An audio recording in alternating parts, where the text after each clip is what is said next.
In 2022, 274 million people are in need of humanitarian assistance and protection. Preventing, mitigating, and responding to humanitarian crises is a challenge. Can fiction and storytelling play a role?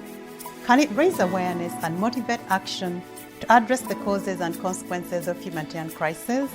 My name is Ruth Mukwana, and I host the SAHA podcast, Stories and Humanitarian Action.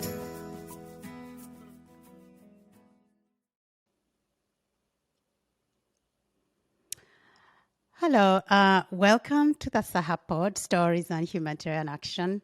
I have a great guest for you today. Before I introduce him, I'd like to ask you to subscribe to my YouTube channel, like, comment, and share this video if you enjoy it. My guest today is Samir Elhawary, an Egyptian British national and an expert on conflict, humanitarian action, and war to peace transitions, with a particular focus on the Middle East and Latin America region. Samir is currently working as the Deputy Humanitarian Coordinator and Head of the United Nations Office for the Coordination of Humanitarian Affairs, OCHA, in Caracas, Venezuela. OCHA is the part of the United Nations Secretariat responsible for bringing together humanitarian actors to ensure a coherent response to emergencies. Samir has held several positions within OCHA. These include Deputy Head of Office in Damascus, Syria, and managing field coordination and humanitarian access in Sana'a, Yemen. He also oversaw the emergency response and partnership portfolio of the OCHA Regional Office for the Middle East and North Africa. Prior to joining OCHA, Samir was a research fellow at the Humanitarian Policy Group Overseas Development Institute, an independent think tank focusing on research and policy advice. His main area of research focused on humanitarian response in conflict-affected settings. He has also experience in promoting human rights in the extractive industry, mainly in Colombia and Democratic Republic of Congo. He has a master's in violence, conflict, and development from the School of Oriental and African Studies, University of London. Welcome to the show, Samir. How are you? Thank you, Ruth. No, very well, thank you. And thank you for making the time. I also know you're very, very busy, so I'm really grateful. Actually, as I was reading your biography, there's a couple of things from your past career before OCHA I'd like to actually ask you about. For example, your work in promoting human rights in the extractive industry, mainly in Colombia and the Democratic Republic of Congo. What was that like? What is it you were doing in that role? So this was actually an experience that I had with a couple of NGOs. One was called Global Witness, and another was called International Alert. And both looked at the issues from a different perspective. Global Witness was more of an advocacy organization, so we were doing research around how the extraction of certain mining, could be diamonds, it could be gold, it could be coltan, were essentially impacting human rights in conflict settings. And with International Alert, the work was more around working with different organizations to try to kind of promote peace building in these kind of difficult environments. So for Colombia, we worked a lot with oil companies, and we also worked a lot with civil society organizations. And the idea was, where those companies were operating in difficult kind of conflict environments, to see how we could make sure that they had strict human rights standards applied in those contexts. And for that to happen, there needed to be a dialogue with civil society actors, with NGOs. So the organization was a really interesting link between those big companies, some international, multinational companies, and others state-owned companies, and then with local community organizations. So really, it was trying to build a bridge and having a conversation, so those activities, which I think historically have had such a negative impact on human rights, could actually have a more positive role in society. Right.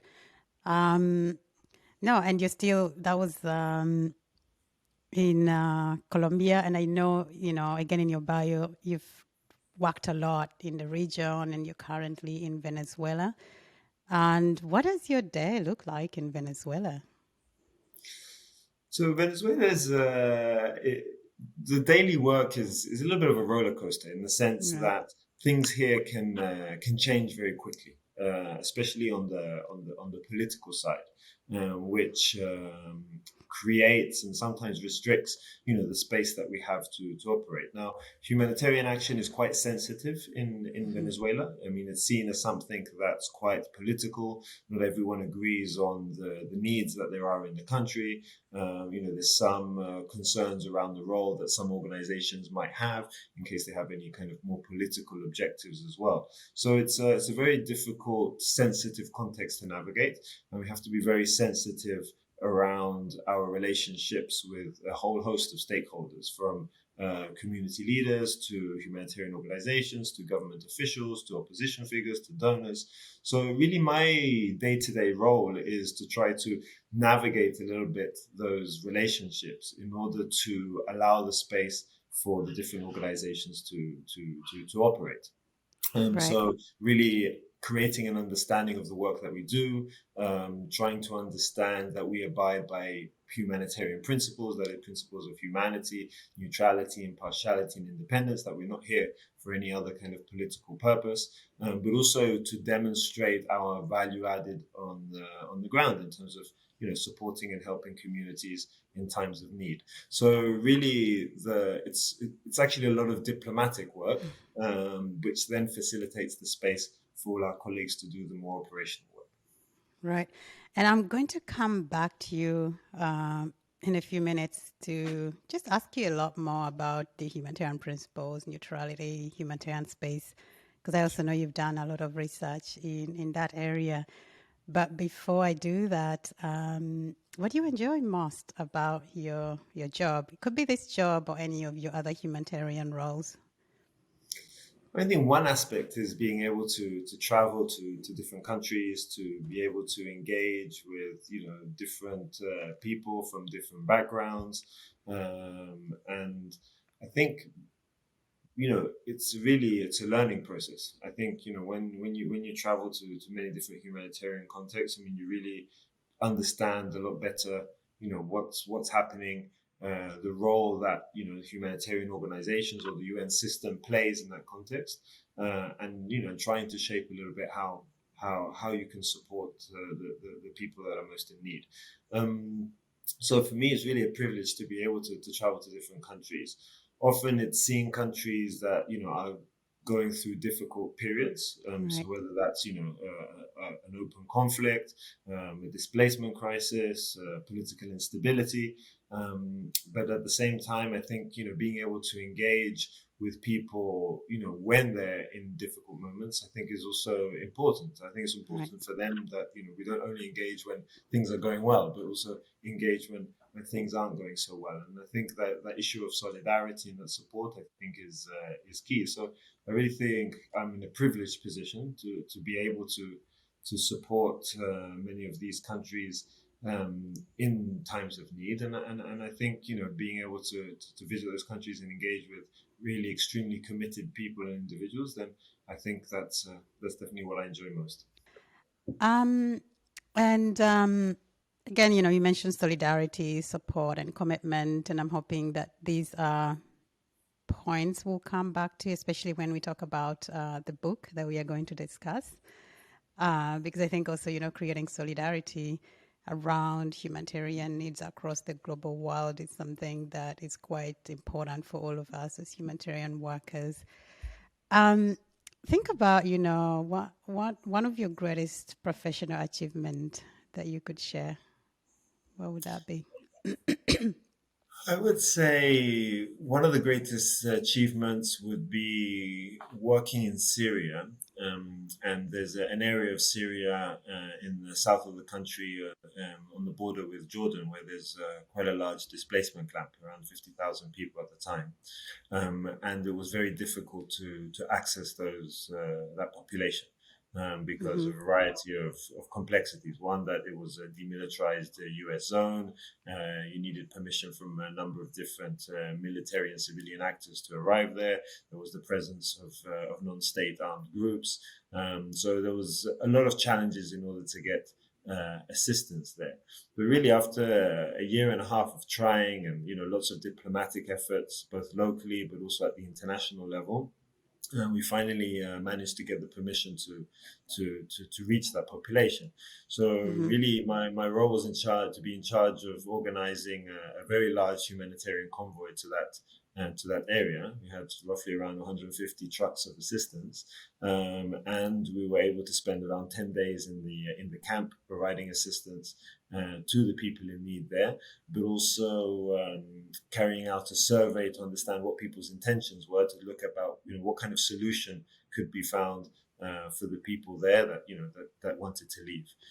So I think because of how long it took in order to get the permission to arrange the convoy, and then finally arriving, and after a year of also speaking with the community leaders, being able to meet them in person, being able to provide them with assistance, but also realizing that for them, one of the biggest supports that we were providing was actually turning up, and I think for them, being okay, we're not forgotten, that there is solidarity, and that gives us hope for to continue kind of resisting and finding a solution to our difficult situation. For me, it was very touching, and I think it often when we talk about humanitarian assistance, we often focus on the material aspect. Okay, did we provide water? Right. Did we provide food? Did we provide shelter, etc.?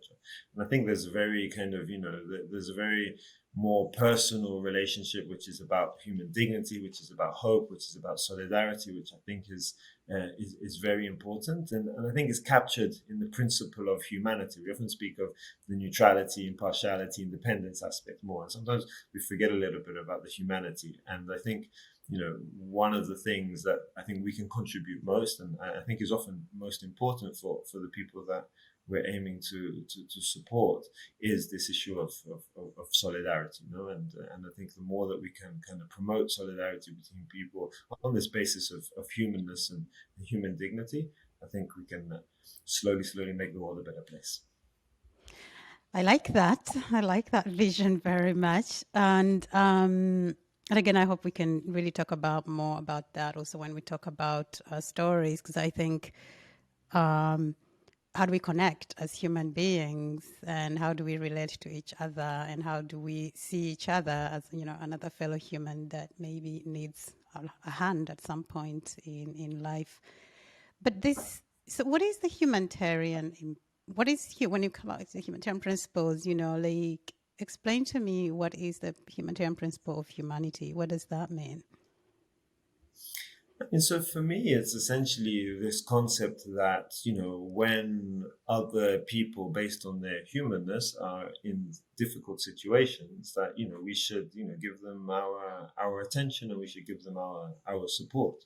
So the idea that, if there is a humanitarian crisis, or there's a humanitarian emergency in a different country, then we should be providing those people with support. Right.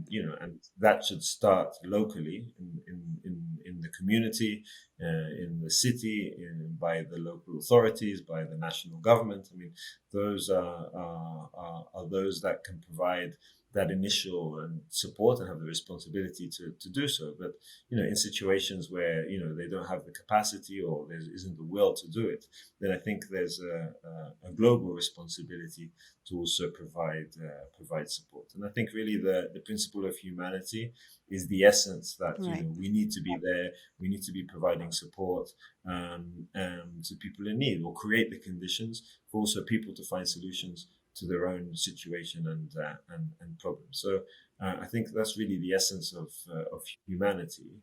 And I think if you look at the principles, humanity, where it commands attention to all people, and then impartiality, which is about responding to people in need without any discrimination, are goals in and of themselves. I mean, Yeah. they're what we aim to achieve. Help the people that are most in need in these difficult contexts. When you look at the other principles, such as neutrality and independence, I mean, they're not necessarily good in and of themselves. Right. It's not good to be neutral because it's a positive act to be, but more the tools. Right. And in order to be able to operate in a conflict context where there might be suspicions around humanitarian actors, there might be concerns around, political agendas, then it's important to demonstrate that you're an independent actor, that you're a neutral actor, in order to facilitate the acceptance and allow you to work in that context. So they're tools in order to implement the other principles which are around, humanity and helping people without any kind of discrimination and only based on need. Right. Neutrality, and is it possible to be neutral? I mean, I think it's possible to be neutral in terms of taking sides in a conflict. I think it's really important to be neutral as well, because I mean, I think as soon as you're seen to be having a partisan agenda or to be closer to one side than another in a conflict situation, or with actors that have a stake in that conflict, I think that can really jeopardize the work that we do. But I think where it's difficult to be neutral is in the face of human suffering. And I think for us, we're not expected to be neutral in the face of human suffering. And the expectation is that, when there is human suffering, that action should be taken. And so I think if we can distinguish between neutrality as in taking sides and neutrality between inaction, then I think that's where we should make a difference. Right. No, it's just one of those questions, and also there's quite a lot of, as you know, Samir, as well, there's a lot of essays and articles, I guess, that really question whether, we can be neutral. But I like what you say about not being neutral in the face of suffering. And I guess we are already talking about really humanitarian space in many ways, and as I mentioned earlier, you've done a lot of research on humanitarian space. And maybe my first question, and it's also linked to the humanitarian principles that we're already speaking about. What is this concept of humanitarian space?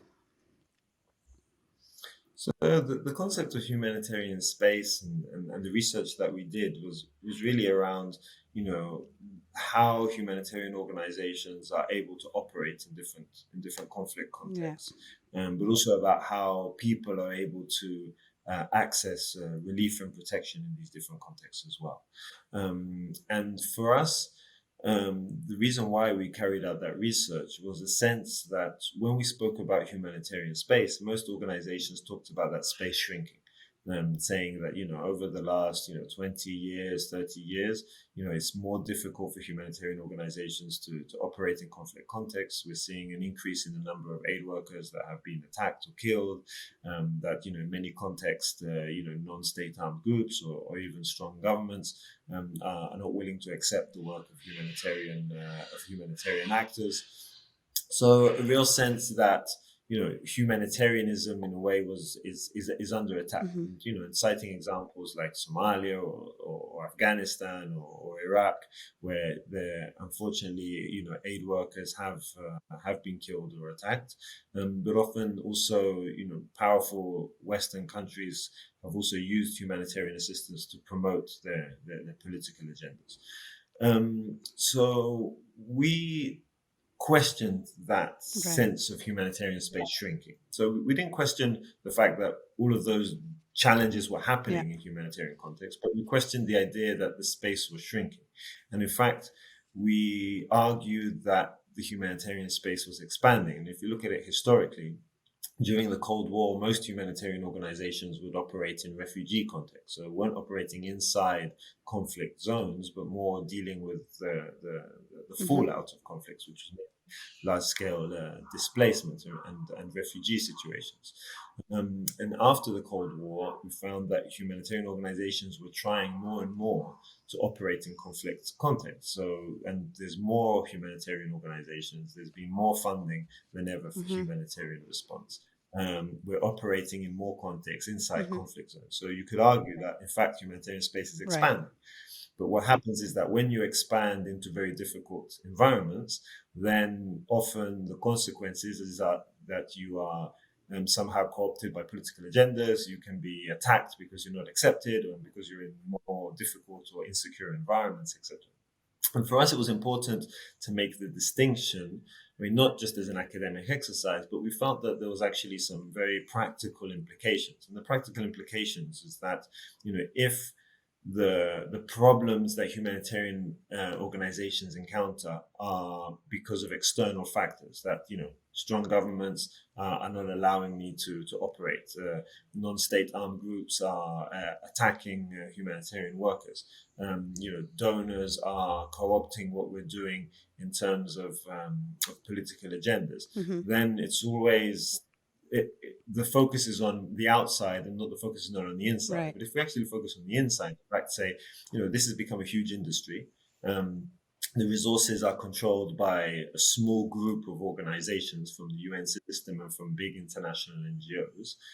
Most of the money that comes into the humanitarian sector comes from Western donors that are not separate from different political agendas in these contexts. And often, when we work in these political conflict contexts or insecure environments, we often live in big bunkered compounds with maybe very little interaction with Mm-hmm. communities, etc. So maybe all of those factors, so the way that we've expanded, is actually plays a role in the way that we've seen and the security of humanitarian workers and their acceptance. So really, the push was to say, the industry has expanded, it's become an Right. industry. There's a lot of aspects of the industry which I think are problematic. Um, and if we are going to look at the problems humanitarian organizations face, we should not only look on the outside, but we should also look on the inside. And for us, distinguishing between a shrinking space and expanding space was key for that internal Right. reflection.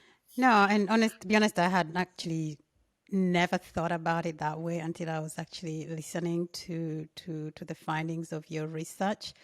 But I also know, and I'll be interested to hear your thoughts on this because, I hear you when you say, of course, it has expanded. We are working in more areas. We are working in conflict situations as well, which does come with its own challenges.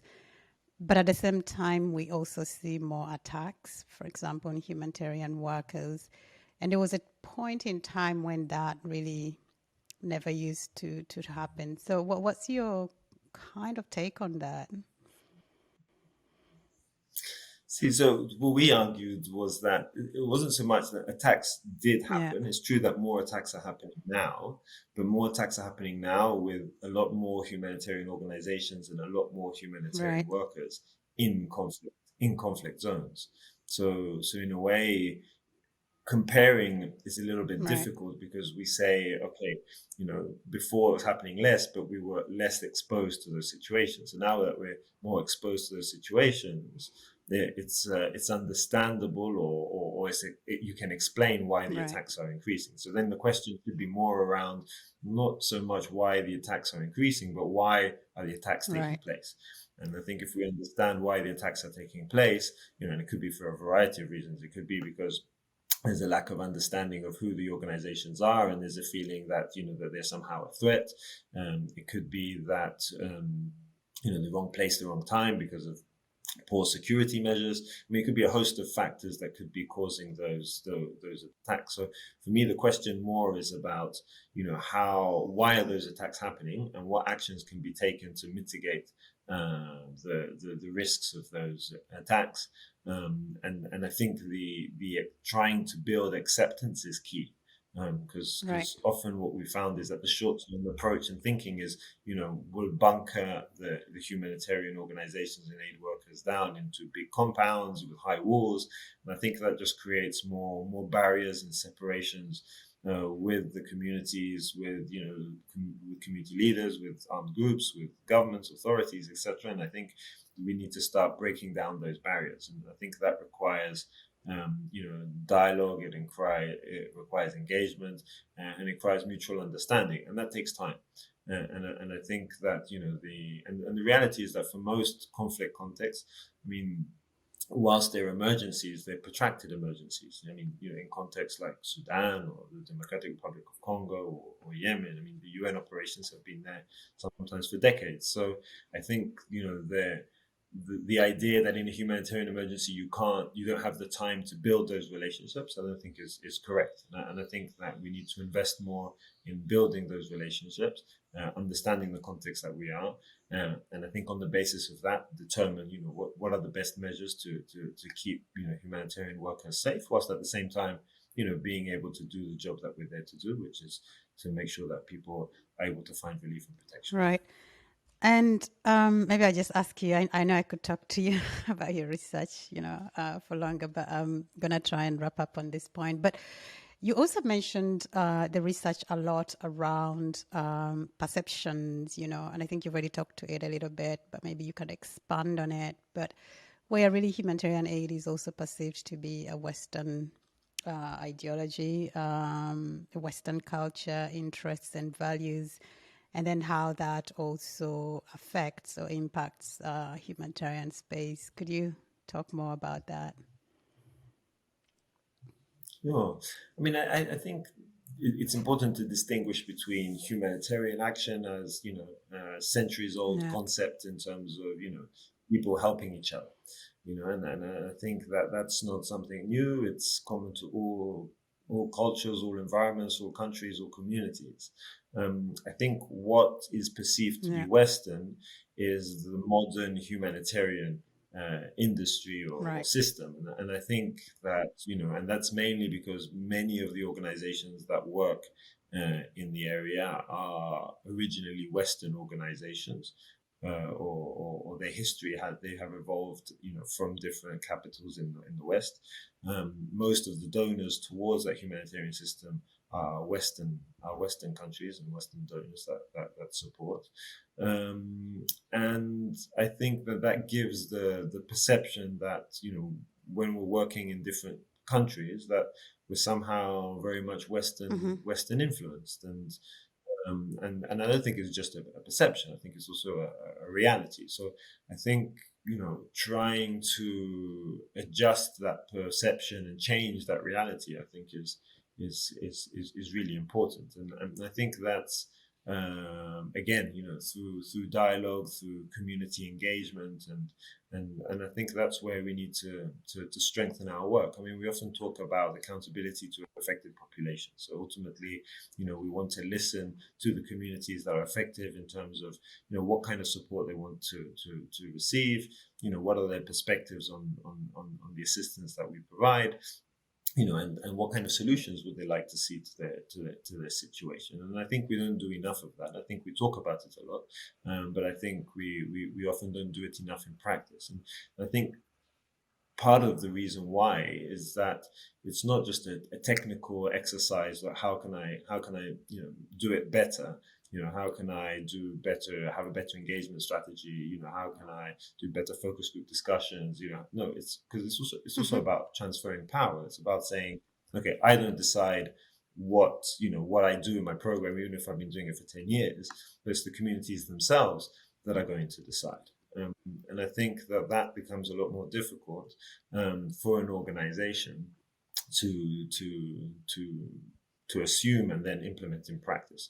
So I think it's really about a power shift. And I think until that power shift happens and we really put people at the center of what we do, and it's not an easy task, and I think it requires a lot of thinking, and I think there is a lot of thinking out there around the subject. But then until that happens, I think we're always going to be seen somehow as Right. a Western orientated kind of system or industry, and in different contexts that can have a positive or Right. negative No, and I impact. like you to say, you make the point about transferring power, because I think at the crux of it is what it really comes down to, like how do we help empower people, local communities, and authorities to actually be in the lead, and also have agency, which is another point, at least I like to talk a lot about, even when it comes to people being able to tell their own stories and define what their needs are,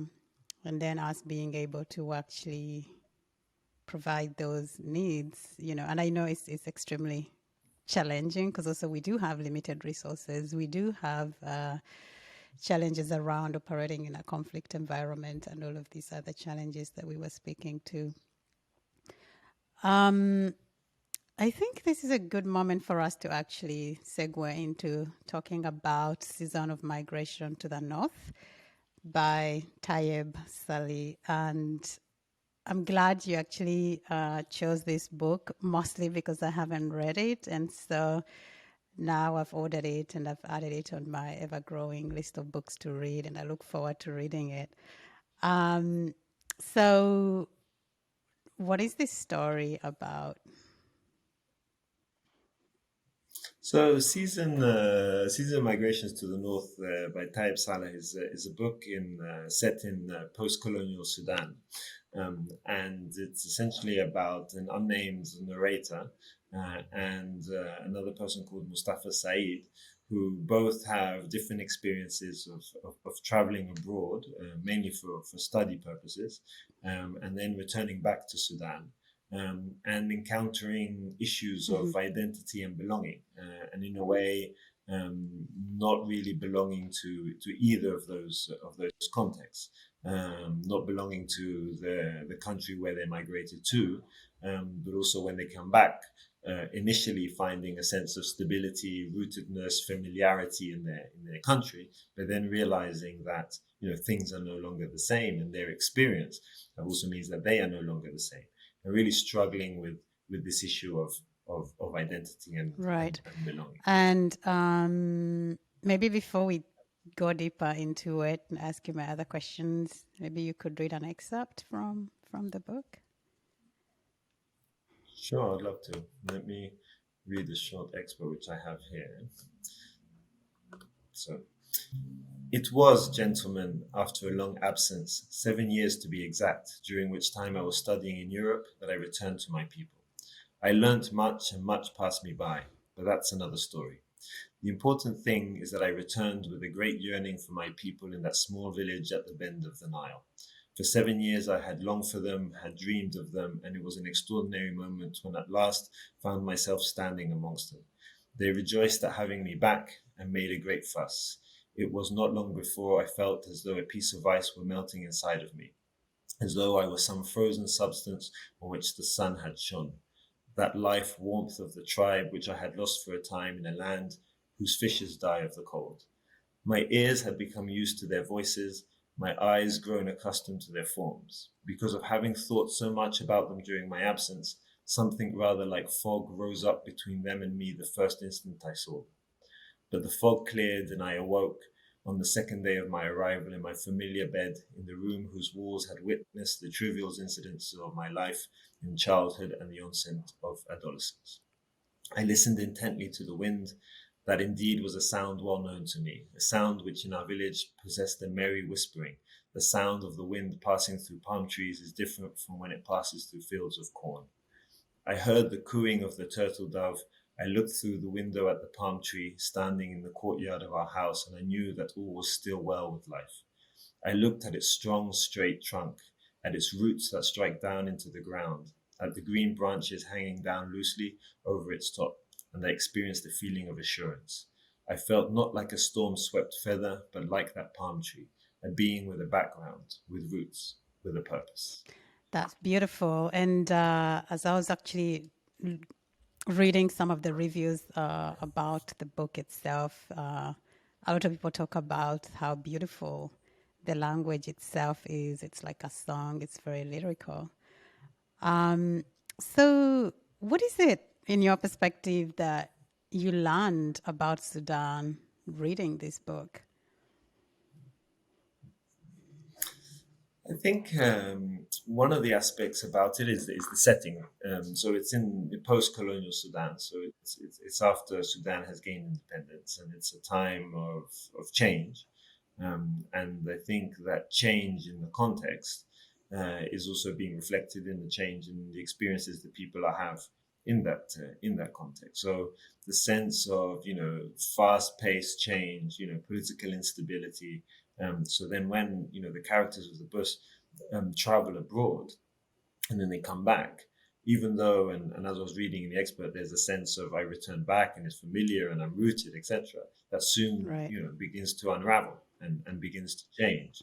And I think, in Sudan in that period, but in like many countries that were going through that post-colonial transition, is like, it's a real time of change, and society relations was changing and governance was changing, and that's also having an impact on the way of life, from people living in the city to people living in the village. In this case, the narrator returns to the village, and he finds that, Mm-hmm. initially the village is the same, but then he soon finds out that it's actually quite different, and he struggles with that difference. And but for me, the book was important, not only because, I could personally relate to some of the aspects of coming from parents from a different background. My father's Egyptian, my mother's from Colombia, growing up in different parts of Europe, and then traveling back to the Middle East, but also to Latin America, and also struggling with this idea of identity and belonging. But also, I think it's a feature of so many humanitarian crises, because, I mean, so many of these Mm-hmm. crises, people are uprooted, sometimes within the country, sometimes to countries abroad. And during that displacement, it's often they struggle to find belonging and Mm-hmm. understand their place in these new societies, or new places they have to call home. And then often when they return, and often they return after many, many years, they also struggle with the idea of belonging Mm-hmm. in a context which is no longer the same. So really, I think the themes of migration, identity, belonging, over periods of time, I think is something that Right. is very important. Um, and the Mustafa, I think that's one of the other main character. It ends up he kind of, there's a way he treats women, and I think he murders one or a few of them. Um, and also back in this small village, where the story itself is set, one of the women is being forced into marriage and she ends up committing suicide. Could you just talk a little bit more about that, and perhaps, what can we learn about that?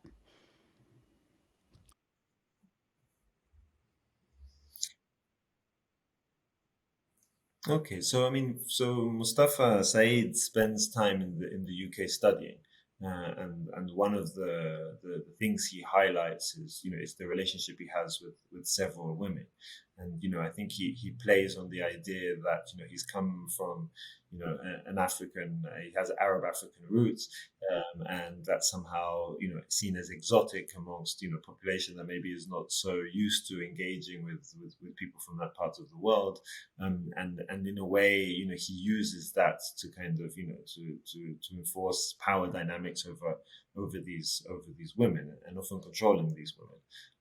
And when he finds that in one of the relationships he can know there's a resistance to that control, then he resorts to a murder of that person in very kind of passionate circumstances. Um, and upon his return, one of the things that he does is entrust his wife to the unnamed narrator, who they meet in the village, when he passes away. And the for the unnamed narrator, the challenge is that he's no longer living in the village; he's living in the city, and that there's someone from the village who's a lot older than the widow, that wants to marry the, the widow. And I think he doesn't resist, and he doesn't protect, even though he has feelings himself for the widow.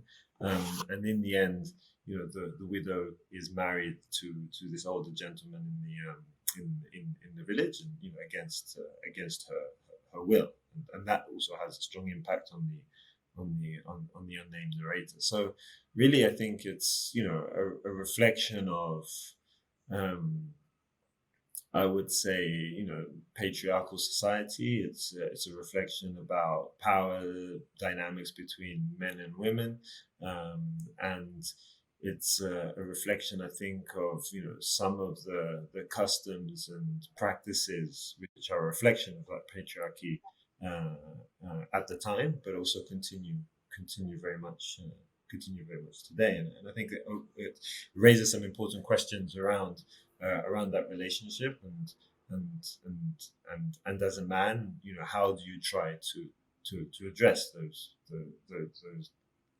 those concerns and that underlying And the discrimination. other point I picked up on was because so the story is post-colonialism and of course the central government, the North government in Sudan is now in control. They are governing their country. And there was I think a point around the corruption and perhaps mismanagement of resources that came with the post-colonial era. And I don't know if that's something you picked up on that you could also speak to. Yes, I mean, I think I think for a lot of people in that context of post-colonial Sudan, but I think also in other contexts as well. I mean, part of the wanting to migrate and get Right. an education abroad and being able to come back to your country was also to contribute to that process. And I think that a lot of the challenges at the time was around governance, around corruption, around mismanagement of resources, around identity, and and I think there's a lot of Mm-hmm. challenges in that post-colonial Mm-hmm. period that remain today, or the fact that they weren't resolved at the time, has meant that there's a lot of conflicts today, and the fact that the Sudan of 1969 is different to the Sudan of today. The two different countries in the Yeah. sense that now there's South Sudan has had independence. I think that is just a reflection of the turbulence at the time and how that has a modern day impact. So I think definitely how the failure to address those issues and the impact it has today, I think is key. And if we look at many of the humanitarian kind of contexts that we work on, I think it's important to look at the history, and you will find that colonial history and post-colonial history will have left its mark on what's happening Yeah. in the present day. And a lot of bias as well when I was reading it, at least not reading it, when I was reading some of the reviews of the book itself. I think Mustafa, when he's abroad, and the way he was perceived and described also actually struck me. And I don't know if you remember any of that. Yeah, I think so. I mean, I think he arrived in a country, was seen as to be different, was seen as to be kind of slightly exotic, and I think he drew the attention to people in the UK at a time where migration was not Right. maybe as large as it is today. The society was less multicultural, and therefore being different had maybe a slightly was perceived different, had a slightly different meaning coming from a different country than maybe it is today. I mean, now modern day London, which is where Mustafa goes, is a very multicultural city. It's there's people from all over the world, and it's very common to meet people Yeah. that are not from the city originally. So I think it's also part of the a reflection of the time where where migration wasn't so large and there was less people abroad, and I think that that gave him a certain status, which I think he took advantage of, and with some very unfortunate outcomes. So I was just saying, like, my final question on the book was really coming back to what you said earlier about why, one of the reasons why you enjoy working in the humanitarian sector. So, of course, working with people, but also speaking to the humanitarian principle of humanity, like this idea of we are all humans and how can we connect and have solidarity for each other as human beings. And so just trying to see, are there elements in the book that really do this, that help us really understand the characters in this book, the fact that they are, humans, and help us to connect and be hopeful and all of these things. Yeah, I mean, I think for me, it's about how we see others and how we treat others. And I think we often focuses on the differences. The person looks different, speaks a different language, she comes from a different country, etc. And I think there's a thread that brings us all together, which is our humanity and our humanness. And I think if we can first acknowledge that common aspect that we all have, then I think it becomes easier to celebrate the differences rather than kind of see that as a barrier or a threat or something that we need to resist against. And I think for me, the humanitarian sector really brings that together, because it's really about another human being in a difficult situation. And how do you make sure provide the conditions for that person to support that person in that situation, or to get out of that situation. And I think that if we can use that premise as our something that we take for our relationships and to day-to-day life, I think that slowly we start to move forward and celebrate our togetherness and our oneness as a human race, but also celebrate the differences that we have, which I think make us richer. And I think for me, reading the book, it's about how the experiences of Mustafa and the narrator, I think make them richer. And they have a very difficult experience based on that migration. They suffer with the belonging. But I also feel that process is a necessary process, in the sense that,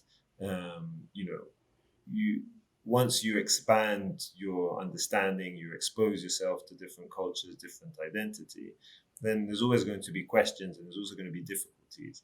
But I think the end place is a better one, because I think it's more accepting of differences in different cultures. So if we compare the UK during that period, where maybe less of a multicultural city, London, is less of a multicultural city, and then today, where it's a very multicultural city, I would say that London is a lot richer place for what it is today and what it represents today. Now, that process was probably quite a painful process for transitioning from one where it's less multicultural to a multicultural one. And London is a city that has suffered a lot of issues in terms of racist attacks and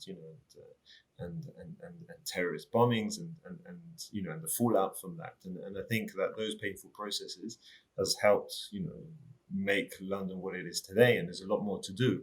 But I think if you take that example globally, I think we can start thinking about how cultures and how people from different can start to connect. And I think that we need to find the issues that we have in common, and I think humanity is one of them, to help kind of create that sense of solidarity and that bonding. And I think the lack of that is probably the reason why we have so many problems today. Yeah. No, and thank you. And my last question for you is, if there's one action someone who will listen to this conversation can take to help address the causes and consequences of humanitarian crisis, what would that action be for you? I would say don't be indifferent to human suffering. So when you see human suffering, when you hear of human suffering, try to find out more what's happening, and think about what you can do, even if it's like something small that can help contribute to reducing that suffering. Right. Thank you, Samir. This is my last question for you. Do you have any questions for me? No, that's just thank you for having me on your podcast. It's been a pleasure. Thank you. Thank you so much for taking time to speak with me today. I've really enjoyed speaking with you. Thank you for listening to my conversation with Samir on SAHA, Stories and Humanitarian Action. If you've enjoyed this conversation, like, comment, share, and subscribe to my YouTube channel. I'd like to thank Jamal Swift, my co-producer, and the Nomadic Band for the music. Thank you.